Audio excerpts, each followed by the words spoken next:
P T N news کے ناظرین السلام علیکم ناظرین، آئیے بات کرتے ہیں ایشیا کا ممکنہ اتحاد جس میں شامل روس، چین، ایران اور پاکستان۔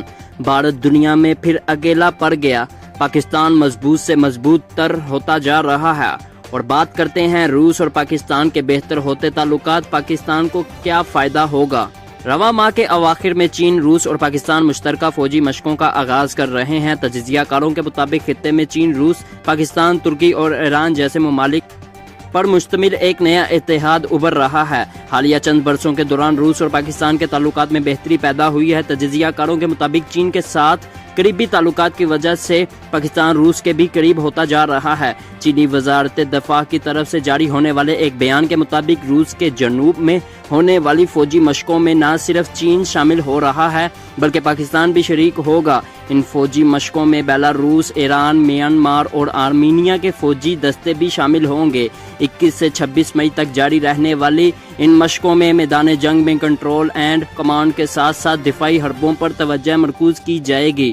ان فوجی مشقوں کی غیر معمولی اہمیت کی وجہ سے روسی دفاعی اور سیاسی تجزیہ کار میشائل بورس کا ٹویٹر پر کہنا تھا کہ بھارتی وزیر اعظم نریندر مودی کی پالیسیوں کی وجہ سے ایشیا میں روس، چین، پاکستان، ایران اور ترکی کا باہمی اتحاد ابھر رہا ہے۔ بھارت اپنے ہمسایہ ممالک میں تنہا ہوتا جا رہا ہے جبکہ اس کا روایتی حریف پاکستان دن بدن مضبوط ہوتا جا رہا ہے۔ چین اپنے سی پیک کو بچانے کے لیے ہر ممکنہ کوشش کرے گا۔ بھارتی تھنک ٹینک ریسرچ فاؤنڈیشن سے منسلک دفاعی تجزیہ کار اور میجر جنرل ہرشا کاکر کہتے ہیں کہ عالمی طاقتوں کے مابین کشیدگی بڑھ رہی ہے اور اس کے اثرات بھارت پر بھی مرتب ہوں گے۔ روس اور امریکہ کے مابین خراب ہوتے تعلقات نے چینی روسی اتحاد کو مضبوط بنا دیا ہے۔ امریکی پابندیوں کے بعد روس نے چین کی طرف رخ کر لیا ہے۔ چین کے ذریعے روس کے پاکستان کے ساتھ تعاون اور بات چیت میں اضافہ ہو جائے گا۔ پاکستانی دفاعی تجزیہ کار اور مصنفہ عائشہ صدیقیہ کا چند روز پہلے دا نیوز آن سنڈے کو انٹرویو دیتے ہوئے کہنا تھا کہ پاکستان اب امریکہ اور سعودی عرب جیسے ممالک سے بھی دوری اختیار کر رہا ہے۔ حال ہی میں ریاض حکومت نے پاکستان کو وہ اربوں ڈالر واپس کرنے کا کہا تھا جو اس نے پاکستان کی معاشی بہتری کے لیے دے رکھے تھے۔ عائشہ صدیقیہ کا اس حوالے سے کہتی ہیں کہ ابھی بظاہر صرف چین ہی ایک آپشن ہے۔ وبا کے بعد معاشی مدد کے لیے پاکستان کی شاید یہ واحد امید ہے۔ جیسے جیسے امریکہ، بھارت اور سعودی عرب کا اتحاد مضبوط ہو رہا ہے ویسے ویسے پاکستان امریکہ سے دوری اختیار کرتے ہوئے چین اور روس اور شاید ایران کے ساتھ ممکنہ اتحاد کی طرف بڑھ رہا ہے۔ دفاعی تجزیہ کار ہراشا کاکر کہتے ہیں کہ روسی صدر پوٹن اور ان کے چینی ہم منصب صدر شی جن پنگ دنیا کے دو طاقتور لیڈر ہیں اور ان کے اپنے ملکوں پر گرفت بہت مضبوط ہے۔ آئندہ دنوں میں ان دونوں رہنماؤں کی مغرب سے دوری بڑھے گی جبکہ یہ امریکی نیٹو اتحاد کے الائنس کے خلاف ایک مضبوط بلاک بنائیں گے۔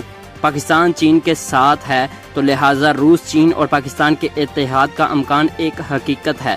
بھارت کے لیے پاکستان کا مقابلہ کرنا یا اسے الگ تھلگ کرنا چیلنج بن سکتا ہے۔ حالیہ کچھ عرصوں میں پاکستان نے نہ صرف روس بلکہ ترکی کے ساتھ روابط میں بھی اضافہ ہوا ہے۔ سعودی عرب کے برعکس پاکستان کی کشمیر پالیسی پر انقرہ حکومت نے اسلام آباد کا کھل کر ساتھ دیا ہے۔ اسرائیلی تھنک ٹینک یروشلم سینٹر فار پبلک افیئرز کی ایک تجرباتی رپورٹ کے مطابق مستقبل میں پاکستان اور ایران کے تعلقات بھی مزید مضبوط ہو سکتے ہیں کیونکہ ایران کو چینی سی پیک منصوبے میں مرکزی حیثیت حاصل ہے۔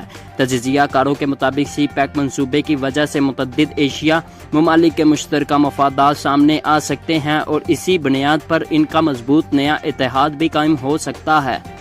خارجہ اور بین الاقوامی امور کے ماہرین نے پاکستان اور روس کے درمیان بڑھتے ہوئے تعلقات کو خوشائند قرار دیا ہے اور حکومت پر زور دیا ہے کہ وہ امریکی ناراضگی کو خاطر میں نہ لائے اور ماسکو سے تعلقات کو مزید بہتر کرے۔ ماضی میں پاکستان کا سخت حریف سمجھا جانے والا روس اب اسلام آباد سے بہتر تعلقات کا خواہاں نظر آتا ہے۔ روس نے نہ صرف سٹیل مل کی بحالی میں دلچسپی ظاہر کی ہے بلکہ پاکستان کے توانائی اور ریلوے کے شعبے میں بھی سرمایہ کاری اور معاونت کرنے میں بھی دلچسپی لی ہے۔ حال ہی میں روس کے ایک تجرباتی وفد نے وزیر تجارت و صنعت ڈینس مینڈور کی قیادت میں پاکستان حکام سے ملاقاتیں کی اور دونوں ممالک کے درمیان تعاون بڑھانے پر زور دیا۔ اس سال کے شروع میں روس نے توانائی کے پاکستانی شعبے میں $14 بلین کی سرمایہ کاری کرنے کا وعدہ کیا تھا۔ حالیہ ملاقاتوں کے پیش نظر یہ امید کی جا رہی ہے کہ روسی کمپنیاں کراچی سے لاہور تک گیس کی پائپ لائن بچھائیں گی، جبکہ دونوں ممالک دفاعی شعبے میں بھی تعاون بڑھائیں گے۔ اقوام متحدہ کے لیے پاکستان کے سابق سفیر شمشاد احمد خان نے اس امر کو خوشائند قرار دیا ہے۔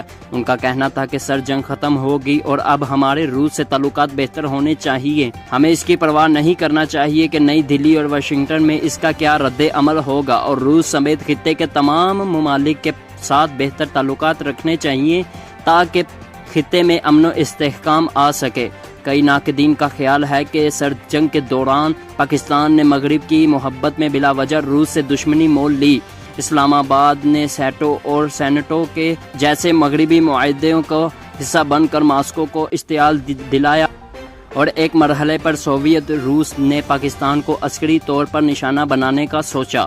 یونیورسٹی برائے سائنس اینڈ ٹیکنالوجی کے عالمی ادارے برائے امن و استحکام سے وابستہ ڈاکٹر ذاکر نجم الدین کا کہنا ہے کہ بھارت کے برعکس پاکستان کا سارا انحصار مغربی ممالک پر کیا، اور آج بھارت فائدے میں ہے جبکہ پاکستان کو اس سے نقصان ہوا ہے۔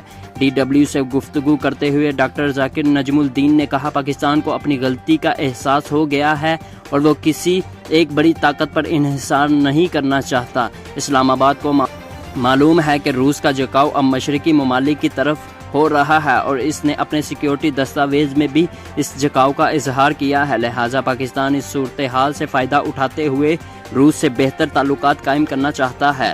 دونوں ممالک کے درمیان فوجی مشقیں بھی ہوئی ہیں، جبکہ دفاع کے معاملے پر بھی دونوں ممالک میں بات چیت جاری ہے۔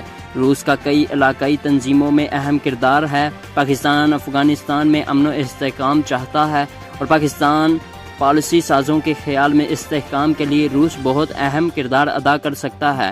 مغرب سے صرف شمشاد احمد خان کو ہی گلہ نہیں، بلکہ پاکستان کے دفاعی تجزیہ نگار بھی مغرب سے نالا نظر آتے ہیں۔ تجزیہ نگار جنرل ریٹائرڈ امجد شعیب کا کہنا ہے کہ مغرب نے ہمیشہ صرف زبانی جمع خرچ کیا ہے۔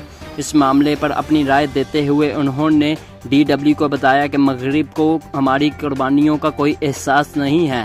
ہم نے دہشت گردی کے خلاف جنگ میں ہزاروں جانیں قربان کی ہیں، ہمارا کئی بلین ڈالر کا نقصان ہوا ہے۔ امریکہ نے ہماری قربانیوں کا اعتراف کرنے کی بجائے ہمیں صرف لیکچر دی اور دھمکی دی، اور جب عمران خان نے حالیہ دورہ کیا اس دوران بھی باتیں کی گئیں کہ امریکہ پاکستان کی مدد کرے گا، لیکن یہ سب کچھ زبانی جمع خرچ تھا۔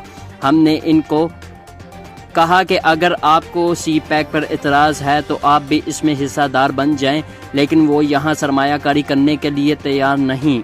تو ایسی صورتحال میں پاکستان ہر اس ملک کی طرف دیکھے گا جو پاکستان کے دفاعی شعبوں کی صلاحیت کو بڑھا سکے اور پاکستان کی مالی مدد کر سکے۔